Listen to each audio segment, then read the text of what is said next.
Let me do my reviews first. Let me review Titans Season 2, Episode 2, and I'll review Episode 3 as well. I'll do it in the same video because I know I was meant to do it Episode 2 last week, but I bumped into someone and yeah, I just forgot to finish the filming. But anyway, let's do a review of Episode 2. So Episode 2, we are introduced to a character called Rose. We find out her name's Rose Wilson, who is Slade Wilson, aka Deathstroke's daughter. So yeah, she's running from something. You find out who she's running from in Episode 3 and why, blah. But so I'll get into that part when I finish Episode 2, reviewing this. So yeah, Dick takes her in. Woo. Dick takes her in because he's just got a soft heart for strays. He's just got to take strays in. And that's that really. Then we move over to Dr. Light. He's been broken out of prison now and he's targeting the old Titans. So he's targeting Hawk and Dove. So you see Hawk and Dove, they're running a ranch and horses, and they're rehabilitating basically drug addicts. So they're doing something good while on the downtime of not doing vigilante, being a vigilante. So there's that. So Dr. Light targets them. He targets one of their rehab people, and they explode in the house and blah. So they know Dr. Light's been broken out of prison and he's coming for them. Dr. Light does the same to Dick. Dick's in the car with Rose. Car blows up. They get out just in time. There's that. What else happened in that episode? Yes, Starfire. She got kidnapped by a guy who's allegedly from her planet, being brought to bring her back to her planet because she's actually queen on what's the planet's name? Tamarine. What's good though that they're sticking to the comics, just like in the TV show Teen Titans. Starfire was a queen on her planet, but it's clear she was trying to run away from her royalty.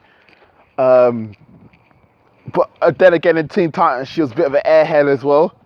I like how this Starfire, you ain't got this Starfire acting like some airhead. She's actually quite savvy, quite smart. She can adjust to society. So yeah, he kidnaps her. What else happened in this episode?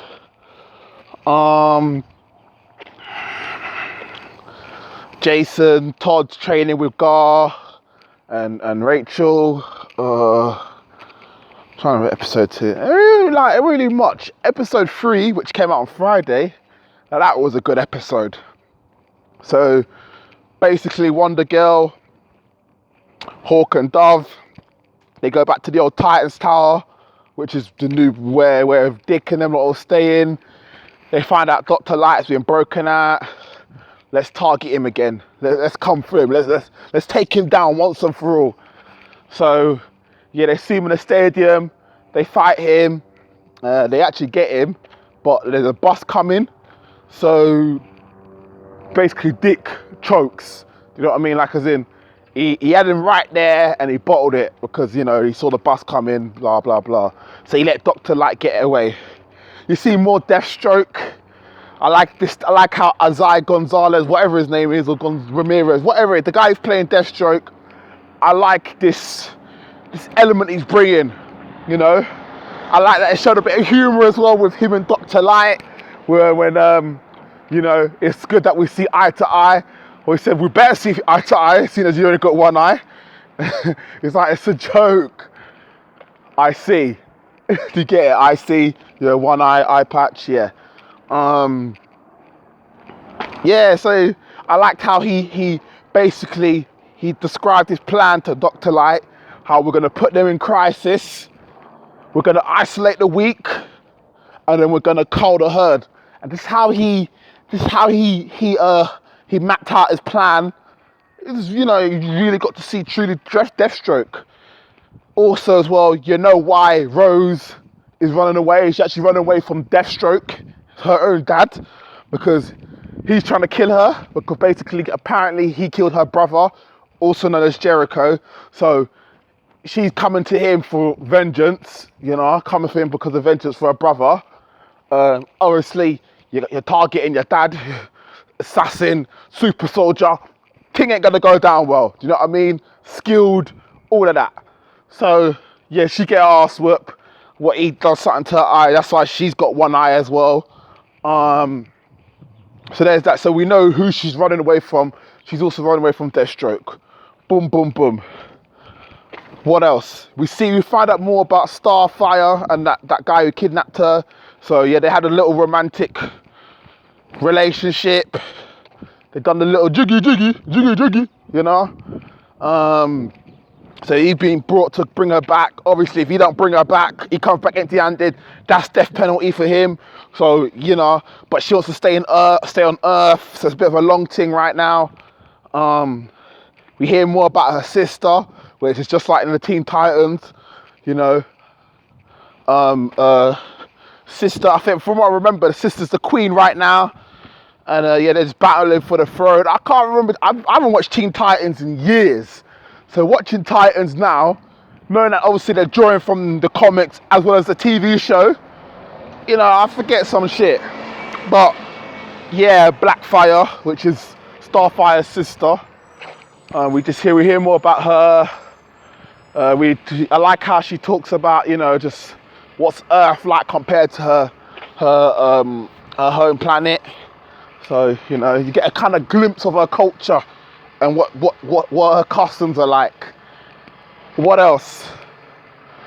Oh yeah, Jason. You can see there's dissension in the group. I like this Jason Todd. I like how he's a hothead. I like how they're kind of showing him, he's, preparing him because he's going to become Red Hood eventually. He's going to become Red Hood. For those who don't know who Jason Todd is, Jason Todd was the new Robin, I believe after Dick Grayson. The new Robin to Batman and Robin. Joker gets him, tortures him, I think he kills him. He gets resurrected by the Lazarus Pit. When you're in the Lazarus Pit, you become crazy, you become a former shell of yourself. So, obviously, he became Red Hood. He started targeting still criminals and vigilantes, but he was more brutal than Batman. He was actually killing these people. And these Batman would just disarm them, break a few bones, but nah, this Red Hood was more brutal. Actually killing them, putting a cap in their ass. You could say he was the Punisher for DC, to put it lightly. So yeah, I like how they show this Jason Todd. He's a bit of a hothead. I like how he just I'm going to do what I want to do. So that's what happened. He tries to fight Dr. Light himself. He's winning. Deathstroke comes. Deathstroke, you don't see it, you see it off screen, but he clearly whoops his ass and takes him hostage. And you just see the episode ends with him screaming and blood on the floor, So I like how this episode ended on a cliffhanger. Episode 3, it's good. I like how you just see Deathstroke and you hear Jason Todd screaming. I like that. It's good. It's leaving us more to anticipate with Deathstroke. Yeah, I like how they also talk about how the reason why they shut down the Titans Tower, it was due to their last encounter with Deathstroke. Wonder Girl, Hawk and Dove and Robin fought Deathstroke. They just came beaten by the skin of their teeth. What did Wonder Girl say? They limped basically from the tower. That they had to burn it down. You know what I mean? So clearly, that's why when they found out that Dick is holding Rose Wilson, Deathstroke's daughter, in the tower, they're like, are you fucking serious? I don't want a round 2 with Deathstroke because I barely won last time, which I understand. Why do you want? I wouldn't want one round with Deathstroke. So yeah, there's a bit of dissension in the group. I like it, and we'll see what episode 4 holds. So yeah, that was my review, my little clunky review with both episode 2 and episode 3. And yeah, I look forward to episode 4. What's going to happen next? How they going to get Jason, the new Robin, back from Deathstroke? Does Deathstroke know that they've got Rose Wilson? Who knows? The plot thickens.